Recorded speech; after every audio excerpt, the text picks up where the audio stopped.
छोड़ना नहीं।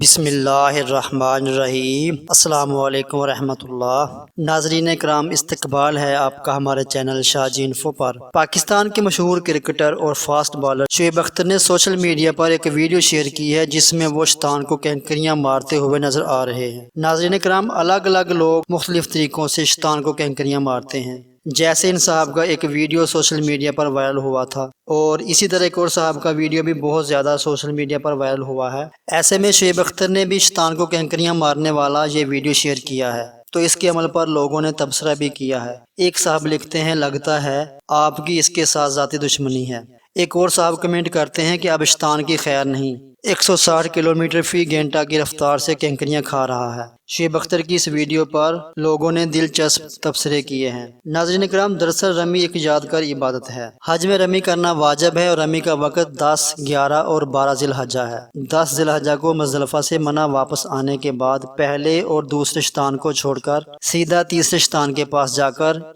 11 और 12 ज़िलहज्जा को तीनों शैतानों को तरतीब से अलग अलग 7 कैंकरियां मारी जाएं। इन 2 दिनों में रमी करने का मसनून वक़्त ज़वाल आफ्ताब से ग़ुरूब आफ्ताब तक है और ग़ुरूब आफ्ताब से सुबह सादक तक मकरूह वक़्त है। अगर बिला उज़र अगले दिन तक मौखर किया तो दम वाजिब होगा। रमी का तरीक़े पस मंज़र ये है कि जब हज़रत इब्राहीम अलैहिस्सलाम हज़रत इस्माईल अलैहिस्सलाम को अल्लाह का हुक्म पूरा करने के लिए ज़िबा करने ले जा रहे थे, तो उस वक़्त जहाँ जमरा अकबा है वहाँ शैतान हज़रत इब्राहीम अलैहिस्सलाम के पास आया और हज़रत इब्राहीम अलैहिस्सलाम ने इसे 7 कैंकरियां मारी, यहाँ तक कि वो ज़मीन में धंस गया। फिर शैतान हज़रत इब्राहीम अलैहिस्सलाम के पास आया जहाँ अब दूसरा जमरा है और हज़रत इब्राहीम अलैहिस्सलाम ने इसे 7 कैंकरियां मारी, यहाँ तक कि वो ज़मीन में धंस गया। फिर शैतान हज़रत इब्राहीम अलैहिस्सलाम के पास आया जहाँ अब तीसरा जमरा है और हज़रत इब्राहीम अलैहिस्सलाम ने इसे 7 कैंकरियां मारी, यहाँ तक कि वो ज़मीन में धंस गया। इसकी याद और सुन्नत इब्राहीम की तामील में ये रमी की जाती है जिससे शैतान मज़ीद रुसवा होता है। तो नाज़रीन इकराम, शुएब अख्तर की इस अमल पर और दीगर हज़रात ने जिस तरह से कैंकरियां मारी हैं, आपकी क्या राय है, हमें कमेंट में ज़रूर बताएं। वीडियो को लाइक और शेयर कर दें और हमारे चैनल को लाजमी से सब्सक्राइब कर दें। जज़ाकल्लाह। वस्सलामु अलैकुम वरहमतुल्लाहि वबरकातुहू।